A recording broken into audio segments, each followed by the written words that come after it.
नमस्कार मित्रों, स्वागत है आपका अपने YouTube channel NTA Premchand Hindi पर। आज हम इस श्रृंखला में देखेंगे, हमने इससे पिछली क्लास में गोदान उपन्यास को अच्छे से उनके मुख्य मुख्य बिंदुओं पर और संपूर्ण उपन्यास का निचोड़ हमने देख लिया है और उसकी क्लास का मैं डिस्क्रिप्शन में लिंक डाल दिया हूँ, वहाँ से आप उसे देख सकते हैं। तो आज हम देखेंगे गोदान पर महत्वपूर्ण 100 प्रश्नों की ये प्रश्नोत्तरी है। यहाँ से समझ लीजिए आपने गोदान की एक फर्स्ट क्लास जो उपन्यास की है और ये प्रश्नोत्तरी की, ये दोनों क्लास आपने देख ली तो समझ लीजिए आपका गोदान उपन्यास से एक भी प्रश्न बाहर नहीं जाएगा। ये आपके लिए समझ लीजिए ब्रह्मास्त्र है, इसे अच्छे से धारण कीजिए, पूरा एंड तक बने रहिए क्लास को। तो मित्रों, आप पहली बार अपने यूट्यूब चैनल पर आए हैं तो इसे सब्सक्राइब और बेल आइकन प्रेस कर लीजिए, जिससे आने वाली क्लास की नोटिफिकेशन आपके पास आती रहे। तो इसी श्रेणी में हम अपने उपन्यास की गोदान उपन्यास के महत्वपूर्ण 100 प्रश्नों की श्रृंखला को शुरू करते हैं। गोदान उपन्यास 1936 में लिखा गया और ये कृषक जीवन की त्रासदी पर आधारित है, समस्या पर आधारित है। मुंशी प्रेमचंद का के द्वारा ये रचित है और 1880 में मुंशी प्रेमचंद का जन्म होता है और 1936 में मुंशी प्रेमचंद का निधन होता है। जब ही 1936 में मुंशी प्रेमचंद का ये गोदान अंतिम उपन्यास माना जाता है और अंतिम उपन्यास की श्रेणी में एक उनका अधूरा उपन्यास भी रहता है जो मंगलसूत्र है और जिसको उनके पुत्र अमृत राय पूरा करते हैं। चलिए, अब ये बातें हुई, अलग वैचारिक बातें हैं, तो आइए गोदान उपन्यास की श्रृंखला पर हम चलते हैं। तो आप पहले सब्सक्राइब कर लीजिए चैनल को और ये क्लास है इसको शेयर कीजिए और इसमें एक अच्छा सा कमेंट बताइए जिसमें आपको टॉपिक कोई ना समझ में आए या कोई प्रश्न समझ में ना आए, आप उसको मुझे बताइए, मैं आपके उस प्रश्न का समाधान करने के लिए प्रस्तुत रहूँगा। ठीक, चलिए गोदान उपन्यास के महत्वपूर्ण 100 प्रश्नों को देखते हैं। चलिए देखिए, सबसे पहले देखेंगे गोदान उपन्यास। पहला प्रश्न है इसमें, गोदान उपन्यास का प्रकाशन वर्ष क्या है? आप बताइए, गोदान उपन्यास का प्रकाशन वर्ष क्या है? प्रकाशन वर्ष है इसका 1936। पहला प्रश्न हुआ। आगे देखिए, अगले प्रश्न है, गोदान उपन्यास में कुल कितने प्रकरण हैं? आपको पता रहना चाहिए गोदान उपन्यास है न भाग में, न खंड में, न अध्याय में, इनमें से किसी में विभाजित नहीं है। गोदान उपन्यास प्रकरण में विभाजित है। किसमें? प्रकरण में विभाजित है। इसमें 36 प्रकरण हैं कुल, ये आपको पता रहना चाहिए। विशेष रूप से कितने 36 प्रकरण हैं इसमें, ये आपको मूल रूप से पता रहना चाहिए। ठीक है, आगे चलिए देखते हैं। अगला क्वेश्चन है आपके लिए, प्रश्न है कि गोदान उपन्यास का नायक कौन है? गोदान उपन्यास का नायक है हमारे लिए कौन? होरी। होरी है जो गोदान उपन्यास का नायक है, ये आपको पता रहना चाहिए। ठीक, क्योंकि होरी को और धनिया को मूल आधार बना के ये कृषक जीवन पर, महाकाव्य की त्रासदी पर ये उपन्यास खरा उतरता है। ये कौन है? गोदान। ठीक, अब देखिए बात करते हैं अगले प्रश्न की। एक प्रश्न है, होरी महाजन और शासन के शोषण का कभी खत्म न होने वाला सिलसिला है।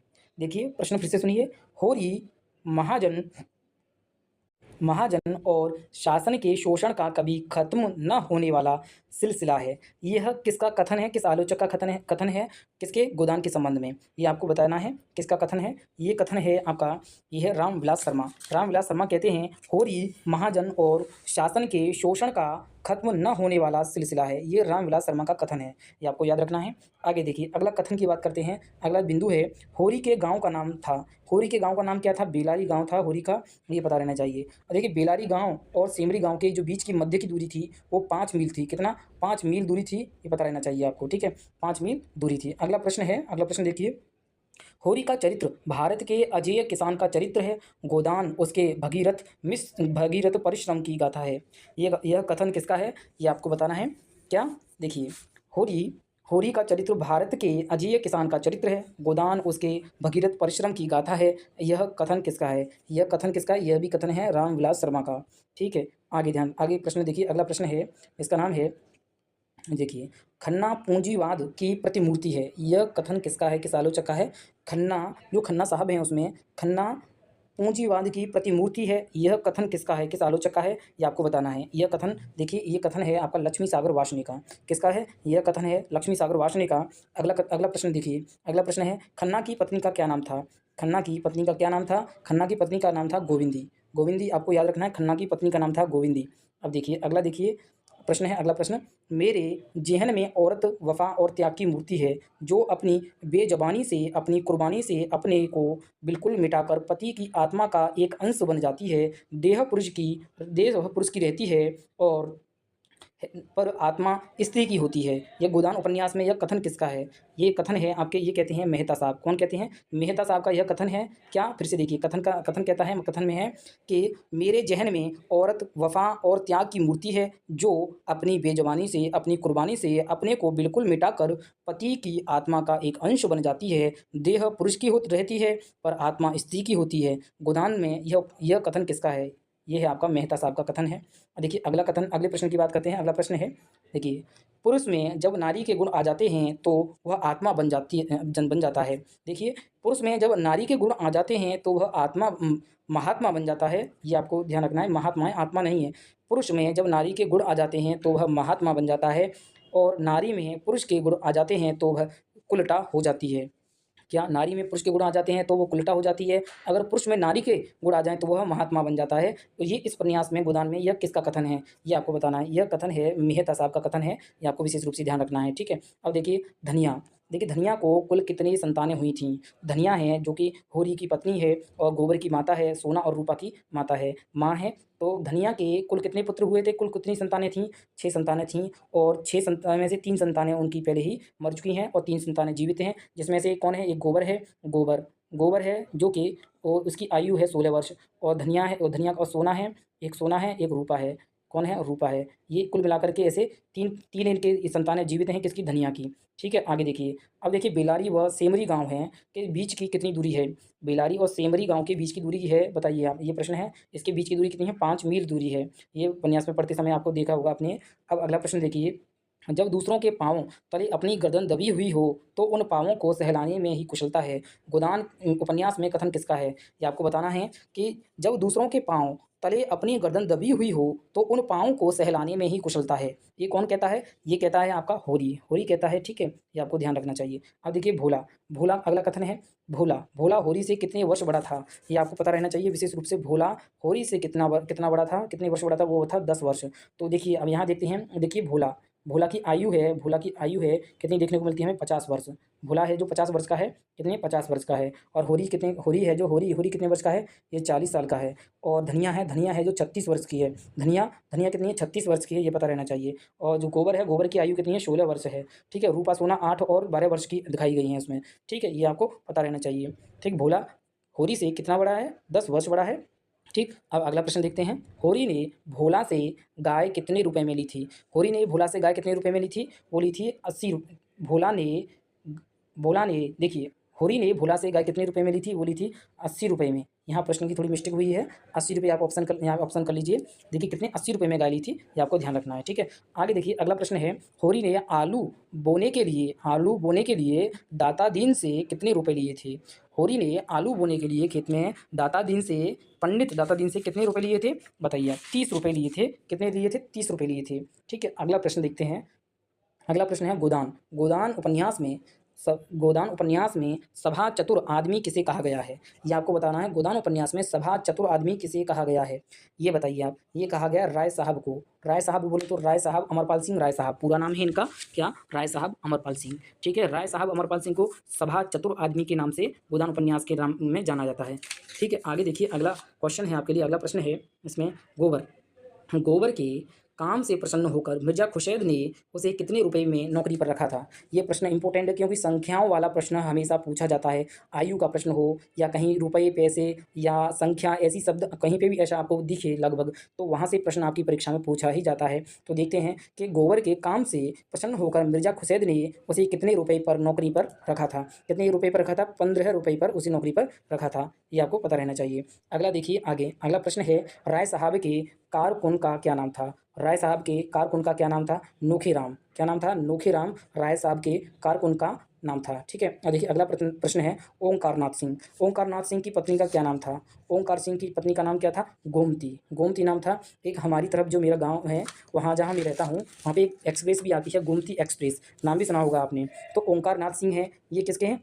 बिजली एक पत्रिका है, दैनिक पत्र है, उसके संपादक हैं ओंकारनाथ सिंह। इनकी पत्नी का क्या नाम है? गोमती, ठीक है? तो बिजली, जो गोमती एक्सप्रेस कैसे चलती है? बिजली से, और जो बिजली का संबंध किससे है? ओंकारनाथ सिंह से। तो आप ऐसे याद रखिए, जो गोमती एक्सप्रेस है ओंकारनाथ सिंह, मतलब कि गोमती एक्सप्रेस जो पत्नी है गोमती, वो किसकी हैं? ओंकारनाथ सिंह की पत्नी है। और रहा क्या? बिजली, बिजली क्या है? दैनिक पत्र है, वो ये हैं आपके ओंकारनाथ सिंह, इसके संपादक हैं, ये पता रहना चाहिए। आगे देखिए अगला प्रश्न है, होरी के गाँव में पशु चिकित्सा का आचार्य किसे कहा जाता है? होरी के गांव में पशु चिकित्सा का आचार्य किसे कहा जाता है? वो कहा जाता है, ये बताइए। अगले प्रश्न है, होरी के गांव में पशु चिकित्सा का आचार्य किसे कहा जाता है? पंडित दातादीन को। कौन को? पंडित दातादीन को कहा जाता है, क्योंकि उसमें जब देखिए होरी की गाय को जब हीरा है जहर देकर मार जाता है, तो वहाँ जब गोबर जाता है किसको? पंडित दातादीन को घर बुलाने के लिए जाता है, ये आपको पता रहना चाहिए। जो पशु चिकित्सक के लिए आचार्य कौन जाना जाता है गोदान उपन्यास में? पंडित दातादीन को जाना जाता है, ठीक है। अब देखिए, होरी की पुत्री सोना, होरी की पुत्री सोना का विवाह किस गांव में तय हुआ था? होरी की पुत्री थी सोना, जो होरी की पुत्री, दो पुत्री थी सोना और रूपा, इनका दोनों का शादी हो जाती है। देखिए, होरी की पुत्री सोना, सोना का विवाह कहाँ होता है? ये होता है सोनारी में। कहाँ होता है? सोनारी में। ये आपको विशेष रूप से पता रहना चाहिए, सोनारी में इसका किसका सोना का विवाह होता है, ठीक है। अब देखिए, अगला प्रश्न है आपका। देखिए, इस ज़माने में देखिए, होरी जो सोना है, सोना का विवाह किससे होता है? ये होता है मथुरा, किसका? एक है मथुरा, मथुरा से इसका विवाह होता है। एक लड़का है, मतलब कि इसमें पात्र आया है, सोना का पति है कौन? मथुरा, इससे विवाह होता है। और अगला प्रश्न देखिए, अगला प्रश्न है, इस ज़माने में मोटा होना बेहयाई है, 100 को दुबला करके तब एक मोटा होता है, ऐसे मोटेपन से क्या सुख? इस प्रश्न का आप जवाब बताइए कि इस ज़माने में मोटा होना बेहयाई है, 100 को दुबला करके तब एक मोटा होता है, ऐसे मोटेपन से क्या सुख? यह प्रश्न किस यह क्वेश्चन ये है, ये किसका कथन है? ये कथन है गोदान में होरी का, ये आपको पता रहना चाहिए। अब देखिए, अगला प्रश्न है व्यायाम। देखिए, व्यायामशाला आयोजन के लिए सूर्य प्रताप सिंह, कौन? सूर्य प्रताप सिंह, व्यायामशाला के लिए सूर्य प्रताप सिंह द्वारा कितने रुपए दिए जाते हैं? देखिए, यहाँ फिर रुपए संख्या वाला प्रश्न आ गया है। कितने रुपए दिए जाते हैं? 5,000 रुपये दिए जाते हैं, ये आपको पता रहना चाहिए। कितने रुपए दिए जाते हैं? 5,000 रुपये दिए जाते हैं व्यायामशाला आयोजन के लिए सूर्य प्रताप सिंह द्वारा, सूर्य सूर्य प्रताप सिंह द्वारा, ठीक है। अगला प्रश्न देखिए, ये सिलिया, सिलिया के पिता का क्या नाम था? सिलिया के पिता का क्या नाम था? सिलिया के पिता का नाम बताइए आप। सिलिया के पिता का नाम था हरखू। क्या नाम था? हरखू। हरखू सिलिया के पिता का नाम था। अगला प्रश्न है, होरी के पास कितनी जमीन थी? यह प्रश्न आपको पता रहना चाहिए मुख्य रूप से, क्योंकि किसान जीवन की त्रासदी पर आधारित, जिसमें होरी गो एक मुख्य पात्र है जो उसका नायक है, उसके पास कुल 5 बीघा जमीन का काश्तकार है। वो कितने? 5 बीघा जमीन है उसका, वो काश्तकार है, ठीक है। अगला प्रश्न देखते हैं। अगला प्रश्न है आपका, बताइए, भोला, भोला के पुत्रों के क्या नाम थे? जो भोला है उसके पुत्रों के क्या नाम थे? देखिए, जंगी व नागेश, नागेश व मरजू, कामता व नागेश, जंगी व कामता। देखिए, जंगी और कामता जो भोला के दोनों पुत्रों का नाम है। ये क्या है? जंगी और वह कामता, ये भोला के पुत्रों के नाम है। अगला प्रश्न देखिए, प्रसव के प्रसव के दौरान झुनिया की देख-रेख किसने की थी? अब देखिए, यह प्रश्न है, जो प्रसव के दौरान झुनिया की देख-रेख किसने की थी? अब जब झुनिया को गोबर है अपने साथ बुला के ले जाता है शहर, तो वहाँ वो प्रसव पीड़ा से ग्रसित रहती है, तो उसकी जो देख-रेख कौन करता है? वो करती है चूहिया। कौन करती है? चूहिया करती है शहर में, ये आपको पता रहना चाहिए, ठीक है। प्रसव पीड़ा के दौरान जब झुनिया जो है उसकी हालत ख़राब हो जाती है, तो चूहिया वहाँ पे एक पात्र है, ये भी चूहिया गोदान पात्र ही है। तो ये वहाँ क्या करती है? झुनिया की देख-रेख करती है, ये आपको विशेष रूप से पता रहना चाहिए। अब देखिए, कसाई कहीं का, कसाई कहीं का रंगा हुआ सियार। देखिए, यह कथन आया है, कसाई कहीं का रंगा हुआ सियार, होरी के वचन किसके प्रति हैं? देखिए, यह कथन आया है, कसाई कहीं का रंगा हुआ सियार, यह कथन किसका है? ये आपको पता रहना चाहिए। बहुत अच्छा प्रश्न है कि कसाई कहीं का रंगा हुआ सियार, ये है माता दीन के लिए प्रश्न है, माता दीन के प्रति ये होरी बोलता है, ठीक है। अब अगला प्रश्न देखिए, राय साहब के पुत्र का क्या नाम था? देखिए, ये सबसे अच्छा प्रश्न है। पहले तो राय साहब का आप कमेंट बॉक्स में पूरा नाम मुझे लिख के बताइए, राय साहब का पूरा नाम क्या था? देखिए, अब देखते हैं, प्रश्न का नाम है, राय साहब के पुत्र का नाम क्या है? राय साहब के पुत्र का नाम है रुद्रपाल सिंह। क्या है? रुद्रपाल सिंह, रुद्रपाल पूरा नाम है राय साहब के पुत्र का। और राय साहब का पूरा नाम आप कमेंट बॉक्स में बताइए क्या है। अगला प्रश्न की बात करते हैं। अगला प्रश्न है, मित्र बनकर रहना स्त्री पुरुष बनकर रहने से कहीं सुखकर है। क्या? देखिए, मित्र बनकर रहना स्त्री पुरुष बनकर रहने से कहीं सुखकर है। ये इस गोदान उपन्यास में यह कथन किसका है? मालती, मेहता, राय साहब, ओंकारनाथ सिंह। यह कथन है मालती का। किसका? मालती का कथन है। मालती कहती है, किसे? मिस्टर मेहता से कहती है, मित्र बनकर रहना स्त्री पुरुष बनकर रहने से कहीं सुखकर है। ये मालती का कथन है। आगे देखते हैं सिलिया। सिलिया का कथन, सिलिया है, जो सिलिया के पुत्र का नाम क्या था? सिलिया के पुत्र का नाम था रामू। क्या था? सिलिया के पुत्र का नाम था रामू, ये आपको पता रहना चाहिए। और झुनिया के पुत्र का क्या नाम था? एक तो नाम था चन्नू। क्या था? चुन्नू। चुन्नू है, चुन्नू, ठीक है ना। ये चुन्नू ये था, और एक था आपका मंगल। कौन? मंगल। ये 2 पुत्र थे, और चुन्नू क्या है? पहले मर जाता है, पहले इसकी निधन हो जाता है, मर जाता है, और एक मंगल जो बचता है, ठीक है। ये झुनिया के पुत्र हैं, और रामू सिलिया का पुत्र है, ये पता रहना चाहिए।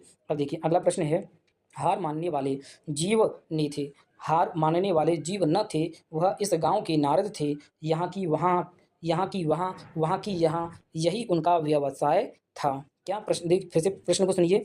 हार मानने वाले जीव न थे, वह इस गाँव के नारद थे, यहाँ की वहाँ, वहाँ की यहाँ, यही उनका व्यवसाय था। यह कथन किसका है? यह कथन है पंडित दाता दीन का। किसका है? पंडित दाता दीन का कथन है कि जो पंडित होते हैं काम ही उनका अक्सर करी उनका यही होता था जब क्या हार मानने वाले तो न जीवन में थे ही नहीं वो, और आगे चल के क्या होता है, गाँव के वो मुखिया रहते थे अक्सर कर, और गाँव के नारद के नाम से जाने जाते थे, क्योंकि सब लोग हैं उनके पंडित लोगों के पास जाया करते थे।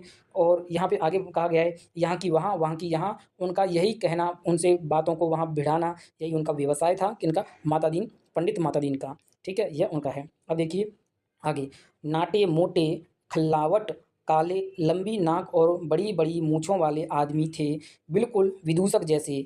उपन्यासकार का यह कथन किसके प्रति है? देखिए प्रश्न आया है, नाटे मोटे खल्लावट काले लंबी नाक और बड़ी बड़ी मूछों वाले आदमी थे, बिल्कुल विदूषक जैसे। उपन्यासकार का यह कथन किसके लिए प्रति आया है? यह प्रति है, यह है झुंगरी सिंह। झुंगरी सिंह हैं, वो कैसे हैं? नाटे मोटे खल्लावट काले लंबे नाक और बड़ी बड़ी मूछों वाले आदमी थे, बिल्कुल कैसे लगते थे? विदूषक जैसे लगते थे। ठीक है, कौन? झिंगुरी सिंह। झिंगरी सिंह, झिंगरी है वह नाम है, झुंगरी सिंह। आगे देखिए, मालती की बहन। जो मालती की बहन के क्या क्या नाम थे? मालती मालती की 2 बहन थी। देखिए बताइए मालती की बहन के क्या नाम थे? वो थे, एक थी कौन? वरदा, एक थी सरोज। 2 बहन थीं, वरदा और सरोज। मालती की 2 बहन हैं, कौन? वरदा और सरोज। अगला प्रश्न है कि देखते हैं, अगला प्रश्न है, गोदान उपन्यास में नवयुग की साक्षात प्रतिमा है। प्रतिमा के देखिए, गोदान उपन्यास में नवयुग की साक्षात प्रतिमा किसे कहा गया है? यह कथन है सबसे महत्वपूर्ण है। गोदान उपन्यास में प्रेमचंद ने नवयुग की साक्षात प्रतिमा किसे कहा गया है? किसे कहा गया है? आप बताइए। कहा गया है, बताइए मालती को। किसको? मालती को कहा गया है नवयुग की साक्षात प्रतिमा। किसे कहा गया है? मालती को कहा गया है गोदान उपन्यास में।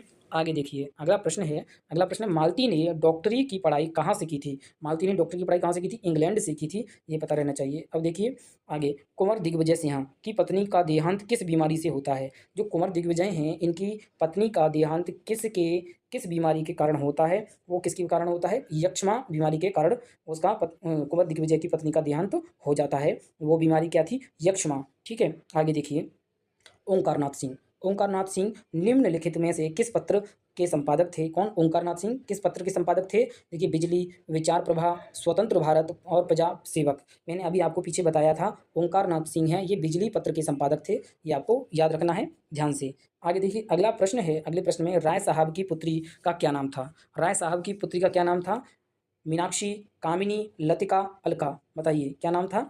मीनाक्षी। राय साहब की पुत्री का क्या नाम था? मीनाक्षी। ये आपको पता रहना चाहिए। अभी मैंने आपको बताया था राय साहब अमरपाल सिंह इनका पूरा नाम है, और राय साहब अमरपाल सिंह के पुत्र का नाम बताइए आप क्या है? राय साहब अमरपाल सिंह के पुत्र का नाम अभी मैंने पीछे आपको बताया था। अब बताइए अगला प्रश्न है, जिस तरह मर्द के मर जाने से औरत अनाथ हो जाती है, उसी तरह औरत के मर जाने से मर्द के हाथ पांव टूट जाते हैं। गोदान उपन्यास में यह कथन किसका है? सबसे महत्वपूर्ण प्रश्न है आपके लिए। सबसे क्या, जिस तरह मर्द के मर जाने से औरत अनाथ हो जाती है, उसी तरह औरत के मर जाने से मर्द के हाथ पांव टूट जाते हैं। यह गोदान उपन्यास में किसका कथन है, ये आपको बताना है। ये कथन है भोला का। किससे? होरी से। भोला का होरी से कहता है, जब होरी और भोला की मुलाकात होती है, भोला बाजार से गाय खरीद कर ला रहा होता है, और वहीं बीच में नगर के एक डगरिया है, मतलब बोलें तो कच्चा रास्ता है, वहीं पे उनकी मुलाकात होती है। जब भोला और होरी के संवाद होते हैं, होरी उस एक गाय को देखे उसका मन ललचाता है कि मेरे घर भी एक गाय हो। तो वहीं उन दोनों के संवादों के होते समय बीच में तो कहता है क्या? भोला कहता है होरी से, जिस तरह मर्द के मर जाने से औरत अनाथ हो जाती है, उसी तरह औरत के मर जाने से मर्द के हाथ पांव टूट जाते हैं। तो ये इस बात को सुनकर होरी कहता है कि अरे भैया, मैं आपकी शादी करा दूंगा फिर से। तो उसे होरी है वो लालच दे देता है, किसका? मैं शादी करा दूंगा कि भोला की। तो भोला की शादी कराने के लिए उसे लालच दे दिया जाता है होरी के द्वारा।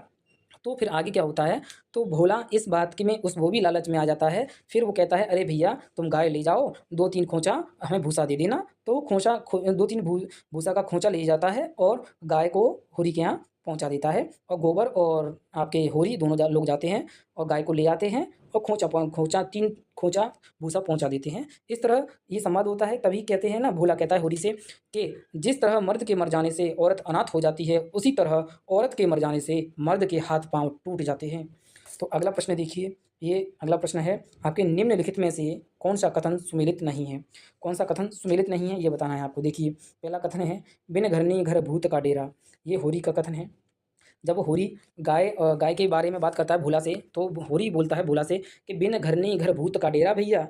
तो यही बात है ना। तो क्या भोला क्या क्या बोलता है, भोला से बोलता है हुरी क्या, बिन घर नहीं घर भूत का डेरा। ये तो सही कथन है किसका, होरी का ही है। अगला कथन देखिए, संपत्ति और सहृदयता में बैर है, ये राय साहब का कथन है, ये भी सही है। अगला कथन है इसमें, यह गृहस्थी जी का जंजाल है, सोने की हंसिया, ये भोला का कथन है, ये भी सही है। अब अगला कथन है ये, समाज व्यक्ति ही से बनता है, समाज व्यक्ति से ही बनता है, ये ओंकारनाथ सिंह बोलते हैं नहीं, ये ओंकार सिंह का कथन नहीं है, ये कथन है किसका, मेहता साहब का कथन है। ये आपको पता रहना चाहिए किसका, मेहता साहब का कथन है कि समाज व्यक्ति ही से बनता है ये। ठीक है, आगे देखिए, आप देखते हैं अगला प्रश्न। अगला प्रश्न है, किसी को भी दूसरे के श्रम पर मोटे होने का अधिकार नहीं है, उपजीवी होना घोर लज्जा की बात है। क्या किसी को भी दूसरे के श्रम पर मोटे होने का अधिकार नहीं है, उपजीवी होना घोर लज्जा की बात है। गोदान उपन्यास में यह कथन किसका है, ये आपको कथन बताना है। हम लगभग आधे प्रश्नों के आसपास पहुंचे जा रहे हैं। क्लास को लाइक और सब्सक्राइब कर लीजिए, चैनल को, और शेयर कीजिए, कमेंट कीजिए जो कौन सा प्रश्न आपको समझ नहीं आ रहा है। तो ये प्रश्न है, किसी को भी दूसरे के श्रम पर मोटे होने का अधिकार नहीं है, ठीक है, उपजीवी होना घोर लज्जा की बात है। गोदान उपन्यास में यह कथन किसका है, यह कथन है राय साहब का मेहता से। ठीक है, राय साहब का मेहता से कथन है। अब देखिए अगला कथन है, अगले कथन की बात करते हैं। क्या है कि संसार में छोटे बड़े हमेशा रहेंगे और उन्हें हमेशा रहना चाहिए, इसे मिटाने की चेष्टा करना मानव जाति के सर्वनाथ यानी सर्वनाश का कारण होगा। किसका होगा, देखिए ये कौन किसका कथन है, मेहता साहब कहते हैं ओंकार नाथ सिंह से। जो जब क्या कहते हैं, संसार में छोटे बड़े हमेशा रहेंगे, संसार में छोटे बड़े हमेशा रहेंगे और उन्हें हमेशा रहना चाहिए, इसे मिटाने की चेष्टा करना मानव जाति के सर्वनाश का कारण होगा। कौन कहता है, ये मेहता साहब कहते हैं ओंकार नाथ सिंह से, ये आपको पता रहना चाहिए। ठीक है, अगला प्रश्न देखते हैं। अगला प्रश्न है आपका, देखिए, आश्चर्य अज्ञान का दूसरा नाम है। क्या कथन है, आश्चर्य अज्ञान का दूसरा नाम है। ये देखिए, यह कथन गोदान में किसका है, आश्चर्य अज्ञान का दूसरा नाम है। यह कथन है आपका मेहता साहब का। किसका है, मेहता साहब का है, आश्चर्य अज्ञान का दूसरा नाम है।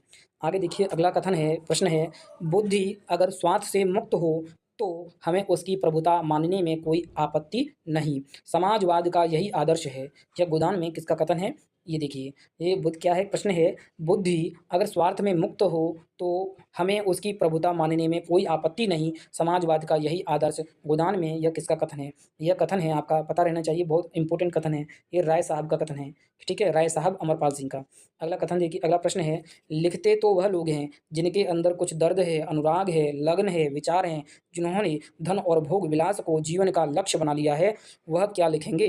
गोदान उपन्यास में यह किसका कथन है, ये मुंशी प्रेमचंद हैं, उन्होंने कितनी अच्छी बात कही है। कहते हैं, लिखते तो वह लोग हैं जिनके अंदर कुछ दर्द है, अनुराग है, लग्न है, विचार हैं, जिन्होंने धन और भोग विलास को जीवन का लक्ष्य बना लिया है, वह क्या लिखेंगे। ये गोदान उपन्यास में कौन कहता है, ये कहते हैं आपके ओंकार नाथ सिंह। मैंने अभी बताया आपको ओंकार नाथ सिंह, ये किस पत्र के संपादक थे, ये थे बिजली पत्र के संपादक थे। और इनके पुत्र का क्या नाम था, रुद्रपाल सिंह, और इनकी पुत्री का क्या नाम था, ओंकार नाथ सिंह की मीनाक्षी। ये इस तरह से आपको याद रखना है एक दूसरे से कनेक्ट करते हुए। ठीक है, अगला प्रश्न देखिए, बंधन और निग्रह पुरानी थ्योरियाँ हैं, नई थ्योरी मुक्ति भोग है। क्या है, बंधन और निग्रह पुरानी थ्योरियाँ हैं, नई थ्योरी मुक्ति भोग है। यह कथन किसका है, हम देख रहे हैं 48 क्वेश्चन है, इसका आंसर बताइए आप। बंधन और निग्रह पुरानी थ्योरियाँ हैं, नई थ्योरी मुक्ति भोग है, यह कथन किसका है, यह कथन है खन्ना साहब का, मेहता साहब से कथन है। ये आपको विशेष याद रखना है, किसका, खन्ना का, मेहता साहब से कथन है। अगला प्रश्न देखिए, अगला प्रश्न है 49, विवाह को मैं सामाजिक समझौता समझता हूँ और उसे तोड़ने का अधिकार न पुरुष को है न स्त्री को। यह कथन किसका है, सबसे महत्वपूर्ण कथन है, ये कथन है मेहता साहब का, मालती से। क्या कहते हैं मेहता साहब, कहते हैं विवाह को मैं सामाजिक समझौता समझता हूँ और उसे तोड़ने का अधिकार न तो पुरुष को है न ही स्त्री को। ये कौन कहता है, ये मेहता साहब कहते हैं, किससे, मालती से। ये आपको याद रखिए इसे। अगला प्रश्न देखिए, मुक्ति भोग आत्मा के विकास में बाधक न ही होता। क्या, मुक्त भोग आत्मा के विकास में बाधक नहीं होता, विवाह तो आत्मा और जीव के पिंजरे में बंद कर देता है। क्या, प्रश्न देखिए फिर से सुनिए, मुक्त भोग आत्मा के विकास में बाधक नहीं होता, विवाह तो आत्मा को जीव और जीवन को पिंजरे में बंद कर देता है। क्या, विवाह है ना, जो विवाह आत्मा को और जीवन को एक पिंजरे में बंद कर देता है। ये गोदान में किसका कथन है, यह बताइए। यह कथन है, बहुत इंपॉर्टेंट कथन है कि ये मेहता साहब बताते हैं, कहते हैं कि क्या कहते हैं, मुक्त भोग आत्मा के विकास में बाधक नहीं होता। विवाह तो आत्मा को और जीवन को पिंजरे में बंद कर देता है, मेहता साहब कहते हैं। अगला कथन देखिए, अगला प्रश्न है, शेर की मांद में घुसना कोई बहादुरी नहीं है। शेर की मांद में घुसना कोई बहादुरी नहीं है, मैं उसे मूर्खता समझता हूँ। कौन कहता है? यह कथन अच्छा है। शेर की मांद में घुसना कोई बहादुरी नहीं है, मैं उसे मूर्खता समझता हूँ। गोदान में यह कथन किसका है? तनखा। यह तनखा इनका कथन है, याद रखिए। अगला प्रश्न सुनिए, अगले प्रश्न है कि नई क्या है? नए युग की देवियों की यह सिफत है। क्या? नए युग की देवियों की यह सिफत है, वह मर्द का आश्रय नहीं चाहती, उससे कंधा मिलाकर चलना चाहती हैं। गोदान में यह कथन किसका है? कहते हैं क्या? ये कथन है, नए युग की देवियों की यह सिफत है, वह मर्द का आश्रय नहीं चाहती, उससे कंधा मिलाकर चलना चाहती हैं। ये गोदान उपन्यास में किसका कथन है? यह कथन है किसका? ये आपका मेहता साहब का मालती से। ये किसका कथन है? ये मेहता साहब का मालती से कथन है, ठीक है। अगला प्रश्न देखिए, मैं उस आदमी को आदमी नहीं समझता जो देश और समाज की भलाई के लिए उद्योग न करे और बलिदान न करे। क्या?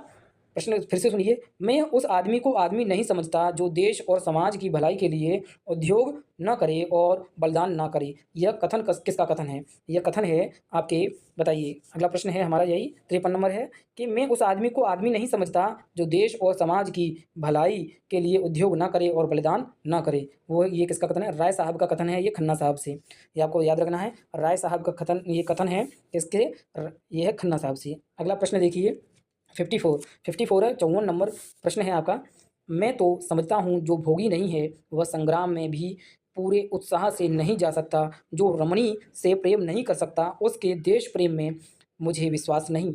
ये देखिए किसका कथन है। ये आपको मोस्ट इंपोर्टेंट प्रश्न लगा लीजिए इसे, ये सबसे इंपोर्टेंट प्रश्न है इसमें कि मैं तो समझता हूँ जो भोगी नहीं है वह संग्राम में भी पूरे उत्साह से नहीं जा सकता, जो रमणी से प्रेम नहीं कर सकता उसके देश प्रेम में मुझे विश्वास नहीं। यह कथन है किसका? खन्ना साहब का है, राय साहब से। किसका? खन्ना का है, राय साहब से कथन है, याद रखिए। अगला प्रश्न देखिए, अगला प्रश्न है, जिसे हम डेमोक्रेसी कहते हैं, वह व्यवहार में बड़े बड़े व्यापारियों और जमींदारों का राज्य है और कुछ नहीं।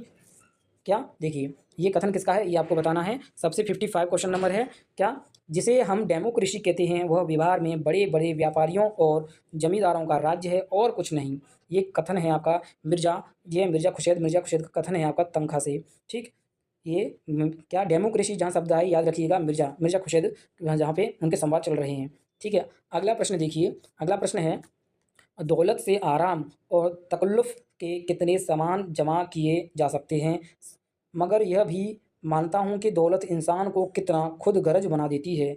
यह किसका कथन है? बहुत इंपॉर्टेंट कथन है, इसे भी याद रखना है आपको। देखिए क्या है? दौलत से आराम, देखिए दौलत से आराम और तकल्लुफ़ के कितने सामान जमा किए जा सकते हैं, मगर यह भी मानता हूँ कि दौलत इंसान को कितना खुद गर्ज बना देती है। यह कथन है किसका? मिर्जा का कथन है, मिर्जा खुर्शीद का। किससे? तनखा से, ठीक है। आगे देखिए, अगला प्रश्न है आपका, अगला प्रश्न है, करज वह मेहमान है जो एक बार आकर जाने का नाम नहीं लेता। सबसे मोस्ट इंपोर्टेंट कथन है यहाँ पे। कौन कहता है? होरी कहता है, करज वह मेहमान है जो एक बार आकर जाने का नाम नहीं लेता, ठीक है। आगे अगला प्रश्न देखिए, इस नई सभ्यता का आधार धन है।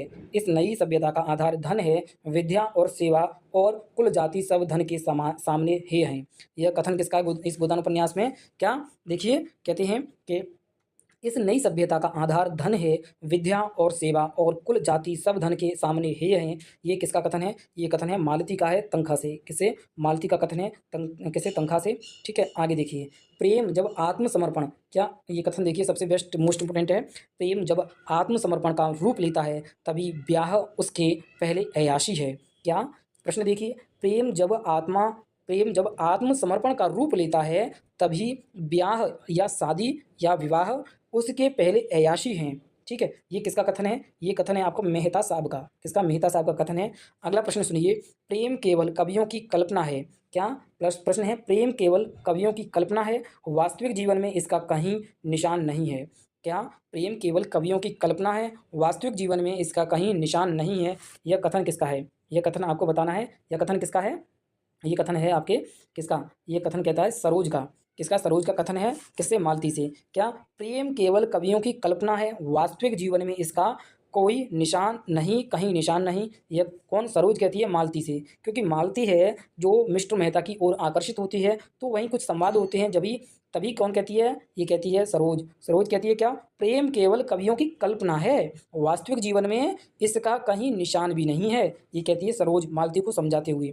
अगला प्रश्न देखिए, अगला प्रश्न है, मैं प्राणियों के विकास में स्त्री पद को पुरुष के पद से श्रेष्ठ समझता हूँ। ये कथन किसका है? कि मैं प्राणियों के विकास में स्त्री पद को पुरुष के पद से श्रेष्ठ समझता हूँ। ये कथन है आपका मिस्टर मेहता का। ठीक है, किसका? मिस्टर मेहता का कथन है। आगे देखिए, अगला प्रश्न देखिए। अगला प्रश्न है, मैं इसे मानता ही नहीं कि त्याग और प्रेम से संसार ने उन्नति की। मैं इसे मानता ही नहीं कि त्याग और प्रेम से संसार ने उन्नति की है, पौरुष से, पराक्रम से, बुद्धि बल से, तेज से। किसे? ये कथन किसका है? ये देखिए सबसे बेस्ट इंपॉर्टेंट कथन है। ये देखिए, मैं इसे मानता ही नहीं कि त्याग और प्रेम से संसार ने उन्नति की। संसार ने उन्नति की है पौरुष से। किससे? पौरुष से, पराक्रम से, बुद्धि बल से, तेज से। ये कथन है किसका? ओंकार नाथ सिंह का कथन है। सबसे बेस्ट मोस्ट इंपॉर्टेंट कथन है। आगे देखिए, अगला प्रश्न देखिए, क्या स्त्री पुरुष से उतनी ही श्रेष्ठ है जितना प्रकाश अंधेरे से? मनुष्य के लिए क्षमा और त्याग और अहिंसा जीवन के उच्चतम आदर्श हैं। नारी इस आदर्श को प्राप्त कर चुकी है। यह कथन किसका है? सबसे बेस्ट मोस्ट इंपॉर्टेंट कथन है 63 नंबर। देखिए, क्या स्त्री पुरुष से उतनी ही श्रेष्ठ है जितना प्रकाश अंधेरे से है। मनुष्य के लिए क्षमा और त्याग और अहिंसा जीवन के उच्चतम आदर्श हैं।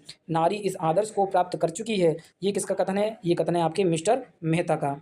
ठीक है, आगे देखिए, अगला प्रश्न देखिए, आविष्कारों ने मनुष्य को मशीन का गुलाम बना देने के से क्या आविष्कारों ने मनुष्य को मशीन का गुलाम बना देने के सिवा और क्या समस्या हल कर दी? पुरुषों की इस रची हुई संस्कृति में शांति कहाँ है? सहयोग कहाँ है? यह कथन किसका है? ये 64 नंबर कथन है। बताइए, आविष्कारों ने मनुष्य को मशीन का गुलाम बना देने के सिवा और क्या समस्या हल कर दी? पुरुषों की इस रची हुई संस्कृति में शांति कहाँ? सहयोग कहाँ? यह कथन किसका है? यह कथन है मिस्टर मेहता का। देखिए, अगला प्रश्न देखिए, क्या? अगला प्रश्न है, संसार के सबसे बड़े अधिकार सेवा और त्याग से मिलते हैं। संसार के सबसे बड़े अधिकार सेवा और त्याग से मिलते हैं। ये सबसे महत्वपूर्ण कथन है। ये किसका कथन है? कि संसार के सबसे बड़े अधिकार हैं जो हमें किससे कैसे मिलते हैं? सेवा और त्याग से मिलते हैं। जब हम अपनी जी जान से मेहनत करेंगे, सेवा करेंगे, समर्पण करेंगे, अपना आत्मसमर्पण और त्याग, जो हम कुछ करने के लिए कुछ खोना पड़ता है, तो वही त्याग करना होगा। त्याग से मिलते हैं। तो क्या संसार से के सबसे बड़े अधिकार सेवा और त्याग से मिलते हैं। यह कथन किसका है? यह कथन है मिस्टर मेहता का। ठीक, अगला प्रश्न देखिए। अगला प्रश्न है 66 कि सेवा ही वह सीमेंट है जो दंपति को जीवन पर्यंत स्नेह और साहचर्य में जोड़े रख सकता है, जिस पर बड़े बड़े आघातों का भी कोई असर नहीं होता। यह कथन किसका है? देखिए, सेवा वह सीमेंट है जो दंपति को जीवन पर्यंत स्नेह और साहचर्य में जोड़े रख सकता है, जिस पर बड़े बड़े आघातों का भी कोई असर नहीं होता। यह कथन किसका है? सबसे अच्छा कथन है, बताइए। यह कथन है मिस्टर मेहता का। क्या? मिस्टर मेहता का कथन है। ठीक है, सीमेंट, जो सीमेंट वाली बात करते हैं कौन? और मिस्टर मेहता करते हैं दंपति का मतलब है पति और पत्नी का जोड़ा होता है दंपत्य, वही। तो आगे अगला प्रश्न देखिए। अगला प्रश्न है, स्त्री जितनी क्षमाशील हो सकती है। देखिए, सबसे इस उपन्यास का मैं कहूँ तो सबसे अच्छा और ये कथन देखिए सबसे बेस्ट कथन मिलेगा आपको। क्या? स्त्री जितनी क्षमाशील हो सकती है पुरुष नहीं हो सकता। देख लीजिए, स्त्री है उसके अंदर जितनी क्षमाशीलता रहती है उतनी ही पुरुष के अंदर नहीं रहती है। यह कथन हमें सबसे इस गोदान उपन्यास में देखूँ तो सबसे सर्वोपरि सबसे मोस्ट इम्पोर्टेंट कथन हमें देखने को मिलता है। क्या? कि स्त्री जितनी क्षमाशील हो सकती है, जैसे माँ, बहन, पत्नी, और देखें अपने घर में जो भी बुजुर्ग लोग हैं, वृद्धा हैं, उनमें देखिए जो स्त्रियाँ होंगी जितनी क्षमाशील हो सकती हैं पुरुष उतना क्षमाशील नहीं हो सकता। यह कथन किसका है? यह कथन है किसका? मालती का। मालती कहती है किसे? मिस्टर मेहता से कहती है कि स्त्री जितनी क्षमाशील हो सकती हैं पुरुष नहीं हो सकता। ठीक है, आगे देखिए, अगला प्रश्न देखिए, बड़े आदमियों का क्रोध पूरा समर्पण चाहता है। क्या? बड़े आदमियों का क्रोध पूरा समर्पण चाहता है, खिलाफ एक शब्द भी नहीं सुनता। क्या? देखिए, सबसे प्रश्न बढ़िया है। ये भी प्रश्न है, बड़े आदमियों का क्रोध पूरा समर्पण चाहता है, अपने खिलाफ एक शब्द भी नहीं सुनना चाहता। ये कथन किसका है? ये आपको बताना है। ये कथन है, देखें तो हम किसका? नोखे राम आए हैं इसमें। नोखे राम का यह कथन है। क्या? नोखेराम कहता है, बड़े आदमियों का क्रोध पूरा समर्पण चाहता है, अपने खिलाफ एक शब्द भी सुनना नहीं चाहता, नहीं सुन सकता। ये कौन? नोखेराम कहते हैं। ठीक है, अगला प्रश्न देखिए, कर्तव्य के आगे व्यक्ति कोई चीज़ नहीं। क्या? कर्तव्य के आगे व्यक्ति कोई चीज़ नहीं है। ये कथन किसका है? ये कथन बताइए किसका है? ये है आपका 69 क्वेश्चन है आपका। क्या? कर्तव्य के आगे व्यक्ति कोई चीज़ नहीं। यह कथन किसका है? यह कथन है ओंकार नाथ सिंह कहते हैं किससे? राय साहब से। ठीक है, ओंकार नाथ सिंह जो किसके हैं? बिजली पत्रिका के संपादक हैं। वो कहते हैं कर्तव्य के आगे व्यक्ति कोई चीज़ नहीं है। ठीक है, आगे देखिए अगला प्रश्न देखिए कि सिसक सिसक कर मर जाने से तो एक दिन मर जाना भी फिर अच्छा है। कि जब ये धनिया कहती है, धनिया का ही कथन है, ध्यान रखिएगा। ये कथन मैंने बता दिया आपको आंसर कि जब धनिया, होरी और इन दोनों में का कुछ आपसी घर में वैर हो जाते हैं, झगड़ा होने लगता है, तो धनिया कहती है, जब बच्चे होते हैं छोटे, तो जाओ इनको जाओ नदी में फेंक आओ। तो धनिया फिर कहती है सिसक सिसक कर मरने से तो एक दिन मर जाना ही फिर अच्छा है, फिर भी अच्छा है। कौन कहती है? धनिया कहती है। ये आपको ध्यान रखना है होरी से। ठीक है, अगला प्रश्न देखिए, जीवन मेरे लिए आनंदमय क्रीड़ा है, सरल स्वच्छंद जहाँ कुत्सा ईर्ष्या और जलन के लिए कोई स्थान नहीं। यह कथन किसका है? ये बताइए। जीवन मेरे लिए आनंदमय क्रीड़ा है, सरल स्वच्छंद जहाँ कुत्सा ईर्ष्या और जलन के लिए कोई स्थान नहीं। यह कथन किसका है? यह कथन है आपके मिस्टर मेहता का। ठीक है, अगला प्रश्न देखिए। अगला प्रश्न है आपका, मेरे लिए वर्तमान ही सब कुछ है। ये वाला जो प्रश्न है, इसका जो कथन है, आपको अपने जीवन में समर्पण के आत्मसमर्पण करना चाहिए उसका। ठीक है, अब इतना ये आपके जीवन में यथार्थ रूप में मुखर के आता है कि आप इसकी कल्पना भी नहीं कर सकते। देखिए क्या मेरे लिए प्रश्न है, मेरे लिए वर्तमान ही सब कुछ है। हमें हमारा जो वर्तमान है वही हमारे लिए क्या है? सब कुछ है। भविष्य की चिंता हमें कायर बना देती है। जो भविष्य है, हम भविष्य की जो चिंता है उसमें हम इतने लीन हो जाते हैं कभी कभी, वो क्या है? हमें कायर बना देती है।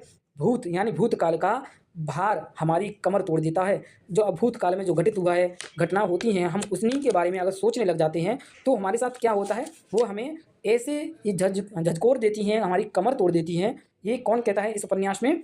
ये कहती हैं मिस्टर मेहता। मिस्टर मेहता कैसे कहते हैं? कि गोविंदी से कहते हैं। क्या कहते हैं? मेरे लिए वर्तमान ही सब कुछ है, भविष्य की चिंता हमें कायर बना देती है, भूत का भार हमारी कमर तोड़ देता है। ये कथन है आपका मिस्टर मेहता का गोविंदी से। ठीक है, मिस्टर मेहता गोविंदी से कहती हैं।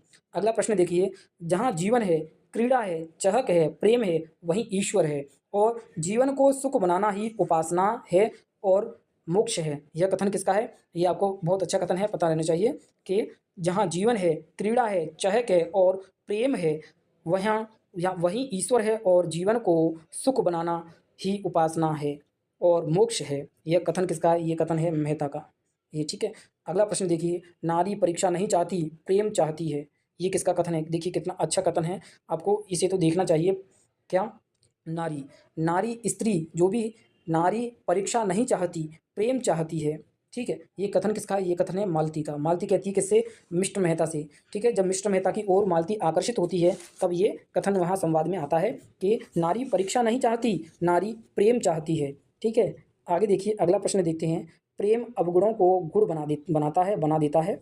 क्या? प्रेम अवगुणों को गुण बना देता है, असुंदर को सुंदर बना देता है। यह कथन किसका है? सबसे बेहतरीन प्रश्न है।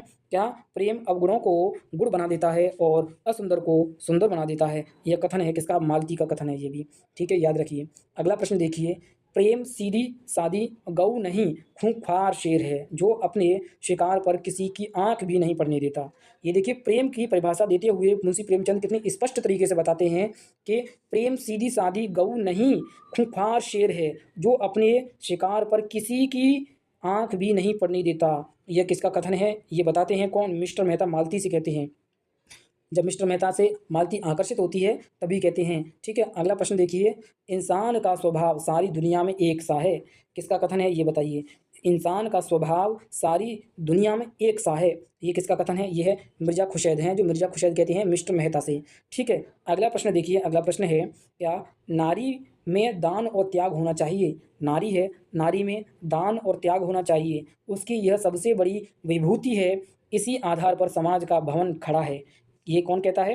नारी में दान और त्याग होना चाहिए, उसकी यह सबसे बड़ी विभूति है, इसी आधार पर समाज का भवन खड़ा है। ये कौन कहते हैं? मिस्टर मेहता कहते हैं। किससे? मालती से कहते हैं। ठीक है, ये हुआ मिस्टर मेहता कहते हैं। मिस्टर मेहता का कथन है कि नारी में दान और त्याग होना चाहिए, उसकी यह सबसे बड़ी विभूति है, इसी आधार पर समाज का भवन खड़ा है। ठीक है, अब अगला प्रश्न देखिए आप। अगले प्रश्न है, प्रेम में कुछ मान भी होता है। प्रेम में कुछ मान भी होता है, कुछ महत्व भी है। श्रद्धा तो अपने को मिटा डालती है और अपने मिट जाने को ही अपना इष्ट बना लेती है। यह कथन किसका है? ये कथन है आपके मिस्टर मेहता का। क्या मिस्टर मेहता कहते हैं? प्रेम में कुछ मान भी होता है, कुछ महत्व भी। श्रद्धा तो अपने को मिटा डालती है और अपने मिट जाने को ही अपना इष्ट बना लेती है। यह कथन है मिस्टर मेहता का। ठीक है, अगला कथन देखिए, गोदान। क्या गोदान कृषक जीवन का औपन्यासिक दस्तावेज है? सबसे बेस्ट इंपॉर्टेंट कथन है, ये आपको पता रहना चाहिए। गोदान कृषक जीवन का औपन्यासिक दस्तावेज है। ये कथन किसका है? ये कथन आप बताइए। ये है आपके रामदर्श मिश्र का। किसका? रामदर्श मिश्र हैं, वो कहते हैं गोदान कृषक जीवन का औपन्यासिक दस्तावेज है। रामदर्श मिश्र। ठीक है, आप अपनी अभी क्लास अच्छी लगी हो तो क्लास में एक लाइक और सब्सक्राइब कर लीजिए चैनल को, जिससे आने वाली और भी क्लास को मैं अच्छे से आपको दे पाऊंगा और उनका आप लाभ उठा पाएंगे। देखिए अगला प्रश्न देखते हैं हम कि गोदान उपन्यास में गांधी और मार्क्स को जैसे प्रेमचंद ने फेंट कर मिलाया हो, यह कथन कौन कहता है? यह किसका कथन है? प्रश्न देखिए कितनी अच्छी बात कहे हैं कि गोदान उपन्यास में गांधी और मार्क्स को, मतलब गांधीवाद और मार्क्सवाद को जैसे प्रेमचंद ने फेंट कर मिलाया हो, यह कथन किसका है? यह कथन है रामस्वरूप चतुर्वेदी का। रामस्वरूप चतुर्वेदी का कथन है। ठीक है, आगे देखिए अगला प्रश्न है, 20वीं सदी के भारत का जितना व्यापक यथार्थवादी चित्रण गोदान में है उतना अन्य किसी कलाकृति में नहीं। देखिए 20वीं सदी के भारत का जितना व्यापक यथार्थवादी चित्रण गोदान में है उतना अन्य किसी कलाकृति में नहीं। यह कथन किस आलोचक का है? ये आपको पता रहना चाहिए। ये कथन है आपके शंभुनाथ का। शंभुनाथ कहते हैं 20वीं सदी के भारत का जितना व्यापक यथार्थवादी चित्रण गोदान में है उतना अन्य किसी कलाकृति में नहीं। शंभुनाथ। ठीक है, अगला प्रश्न देखिए। अगला प्रश्न है, गोदान में यथार्थ अपनी पूरी भयावहता के साथ नंगा खड़ा है। ये प्रश्न बहुत अच्छा है। क्या गोदान में यथार्थ अपनी पूरी भयावहता के साथ नंगा खड़ा है? ये कथन है आपके डॉक्टर नामवर सिंह का। ठीक है, अगला प्रश्न देखिए। अगला प्रश्न है, गोदान की मूल समस्या ऋण की समस्या है। गोदान की मूल समस्या किसकी? ऋण की समस्या है। ये किसका कथन है? गोदान में कौन कहता है गोदान की मूल समस्या ऋण की समस्या? ये कहते हैं आपके रामविलास शर्मा। डॉक्टर रामविलास शर्मा कहते हैं क्या गोदान की मूल समस्या ऋण की समस्या है। ठीक है, आगे अगला प्रश्न देखिए, किसने गोदान को भारतीय दाम्पत्य जीवन का शोक गीत कहा है? ये तो आपको रट जाना, कंठस्थ होना चाहिए प्रश्न कि दाम्पत्य की बात करें जहाँ पति पत्नी के जीवन के बीच का जो शोक है उसके आधार पर, उसी में ये बताते हैं कौन? डॉक्टर गोपाल राय कहते हैं गोदान के बारे में। डॉक्टर गोपाल राय के गोदान को भारतीय दाम्पत्य जीवन का शोक गीत, ये डॉक्टर गोपाल राय मानते हैं कि दाम्पत्य जीवन का शोक गीत क्या है? गोदान है, डॉक्टर गोपाल राय। अगला प्रश्न देखिए, गोदान भारतीय किसानों का मर्म स्पर्शीकरण और त्रासद दस्तावेज है। यह किसका कथन है? यह आपको पता रहना चाहिए। बहुत अच्छा प्रश्न है। क्या गोदान भारतीय किसानों का मर्म स्पर्शीकरण और त्रासद दस्तावेज है। यह कथन किसका है? यह कथन आपके हैं डॉक्टर बच्चन सिंह। डॉक्टर बच्चन सिंह क्या कहते हैं? गोदान भारतीय किसानों का मर्म स्पर्शीकरण और त्रासद दस्तावेज है। ये कहते हैं कौन? डॉक्टर बच्चन सिंह। डॉक्टर बच्चन सिंह का कथन है। ये हुआ प्रश्न। ठीक है, अगला प्रश्न देखते हैं। अगला प्रश्न है, गोदान से पहले और उसके बाद शायद कोई दूसरा ऐसा उपन्यास नहीं मिलता जिसमें परतंत्र भारत के टिपिकल किसान का इतना सजीव चित्रण हुआ है। कथन किस आलोचक का है? देखिए प्रश्न सुनिए फिर से कि गोदान से पहले और उसके बाद शायद कोई दूसरा उपन्यास नहीं मिलता जिसमें परतंत्र भारत के टिपिकल किसान का इतना सजीव चित्रण हुआ है। यह कथन किसका है? यह कथन है आपके लक्ष्मी सागर वार्ष्णेय ने कहा है। ठीक है, अगला प्रश्न देखते हैं। अगला प्रश्न है आपका, गोदान नवयुग का प्रथम गंभीर उद्वेश है। क्या गोदान नवयुग का प्रथम गंभीर उद्वेश है? ये कौन कहता है? ये भी कौन? लक्ष्मी सागर वार्ष्णेय कहते हैं क्या गोदान नवयुग का प्रथम गंभीर उद्वेश है, क्या उद्दोष है? ठीक है, आगे देखिए। अगला प्रश्न देखिए, गोदान उपन्यास में नागरिक और ग्रामीण पात्र एक बड़े मकान के दो खंडों में रहने वाले दो परिवारों के समान हैं जिनका एक दूसरे से जीवन क्रम में बहुत कम संपर्क है। देखिए नगर और ग्राम की कल्पना करते हुए जो आलोचक हैं वो लिखते हैं, गोदान उपन्यास में नागरिक और ग्रामीण जीवन जो पात्र एक बड़े मकान के दो खंडों में रहने वाले दो परिवारों के समान हैं जिनका एक दूसरे से जीवन क्रम में बहुत कम संपर्क है। यह कथन किसका है? यह कथन है आपके नंद दुलारे वाजपेयी का कथन है। आगे प्रश्न देखिए। अगला 90 नंबर प्रश्न है आपका, निम्नलिखित में से किसने गोदान को अप्रत्यक्ष रूप से समाजवादी रचना कहा है? देखिए, जो आलोचक हैं इसमें देखिए कौन है, मनमथ नाथ गुप्त और हंसराज रहबर, इंद्रनाथ मदान, गंगा प्रसाद विमल। इनमें से किसने गोदान को अप्रत्यक्ष रूप से समाजवादी रचना कहा है? किसने कहा है? हंसराज रहबर ने कहा है क्या गोदान को अप्रत्यक्ष रूप से समाजवादी रचना। अगला प्रश्न है, गोदान भारतीय ग्रामीण परिवेश की समस्याओं का महाकाव्य और गीता है। यह प्रश्न किसका है? ये आपको पता रहना चाहिए। इसमें देखिए मैं आपको ट्रिक बताऊंगा इस प्रश्न के लिए, बहुत अच्छा है। गोदान भारतीय ग्रामीण परिवेश की समस्याओं का महाकाव्य और गीता है। इसमें देखिए ग्रामीण में ग आया है वर्ण, और गोदान में भी ग आया है, और गीता में भी ग वर्ण आया है। इस ऑप्शन में देखिए सबसे पहले ग वर्ण कहाँ मिल रहा है हमें? गंगा प्रसाद विमल। तो यही आपका आंसर हो जाएगा। तो क्या गोदान भारतीय ग्रामीण परिवेश की समस्याओं का महाकाव्य और गीता है? कौन कहता है? ये गंगा प्रसाद विमल कहते हैं। अगला प्रश्न देखिए, अगला प्रश्न है आपका, क्या गोदान यदि मैं लिखता, ये एक रचना है, किसकी है आपको बताना है। गोदान यदि मैं लिखता, यह इस रचनाकार के कौन है? ये रचना लिखी है जैनेन्द्र ने। जैनेन्द्र की रचना है क्या? गोदान यदि मैं लिखता। ठीक है। अब देखिए अगला प्रश्न है आपका, किसने प्रेमचंद को कबीर के बाद दूसरा बड़ा व्यंग्यकार कहा है? सबसे बेस्ट प्रश्न है। प्रेमचंद को किसने कबीर के बाद दूसरा बड़ा व्यंग्यकार कहा है? ये किसने कहा है? रामविलास शर्मा ने कहा है प्रेमचंद कबीर के बाद दूसरे सबसे बड़े व्यंग्यकार हैं। ये कौन कहता है? रामविलास शर्मा कहते हैं। अगला प्रश्न देखिए, अगला प्रश्न बेस्ट मोस्ट इंपोर्टेंट रहने वाला है। क्या किसने गोदान को वर्ग संघर्ष की कथा कहा है? क्या किसने गोदान को वर्ग संघर्ष की कथा कहा है? वो कहा है इंद्रनाथ मदान ने कहा है कि गोदान वर्ग संघर्ष की कथा है। ठीक है। अगला प्रश्न देखिए, किसने गोदान को वातावरणीय उपन्यास कहा है? अगला प्रश्न है, गोदान को किसने वातावरणीय उपन्यास कहा है? ये कौन कहता है? ये आपको बताना है कि किसने गोदान को वातावरणीय उपन्यास कहा है। ये किसने कहा है? ये कहा है आपके राम खेलावन पांडे कहते हैं गोदान को यह वातावरणीय उपन्यास है। ठीक है। अगला प्रश्न देखिए, प्रेमचंद के सभी उपन्यासों के कथानक जटिल हैं। गोदान जैसे यथार्थ परक उपन्यास में भी नगर कथा ठूस ठास बन जाती है। ये किस आलोचक का कथन है? ये आपको बताना है। ये कहते हैं कौन? डॉक्टर बच्चन सिंह कहते हैं। क्या कहते हैं? प्रेमचंद के सभी उपन्यासों के कथानक जटिल हैं। गोदान जैसे यथार्थ परक उपन्यास में भी नगर कथा ठूस ठास बन जाती है। ये कौन कहता है? डॉक्टर बच्चन सिंह कहते हैं। ठीक है। अगला कथन देखिए, अगला कथन है आपके सामने, कौन? गोदान। देखिए, गोदान भारतीय किसान की निष्क्रियता की महान ट्रेजेडी है। ये सबसे ट्रेजेडी वाला प्रश्न आपको पूछा ही जाता है। क्या गोदान भारतीय किसान की निष्क्रियता की महान ट्रेजेडी है? यह कथन किसका है? देखिए 97 क्वेश्चन है। ये कहते हैं डॉक्टर नामवर सिंह क्या कहते हैं? गोदान को महान ट्रेजेडी कहते हैं। किसकी? किसान निष्क्रियता की। किसान निष्क्रियता की महान ट्रेजेडी है, डॉक्टर नामवर सिंह। ठीक है। अगला प्रश्न देखिए, होरी यदि प्रेमचंद के जमाने का मिटता हुआ किसान है, तो गोबर नए जमाने का संभावित सर्वहारा। यह कथन किसका है? ये आपको बताना है। क्या गोदान में होरी यदि प्रेमचंद के जमाने का मिटता हुआ किसान है, तो गोबर नए जमाने का संभावित सर्वहारा है। यह कथन किसका है? यह सबसे बेस्ट मोस्ट इंपोर्टेंट कथन होने वाला है। ये कथन है आपके आचार्य विश्वनाथ त्रिपाठी का। कहते हैं क्या होरी यदि प्रेमचंद के जमाने का मिटता हुआ किसान है, तो गोबर नए जमाने का संभावित सर्वहारा। अगला प्रश्न देखिए 99, हम क्लास की अंतिम अवस्था पे हैं। क्या देखिए प्रश्न देखिए, गोदान ग्रामीण जीवन का चित्र है। ये किस आलोचक की मान्यता है कि गोदान ग्रामीण जीवन का चित्र है? ये कौन कहता है? ये बताइए आप। गोदान ग्रामीण जीवन का चित्र है, ये कहते हैं आपके प्रकाश चंद्र गुप्त।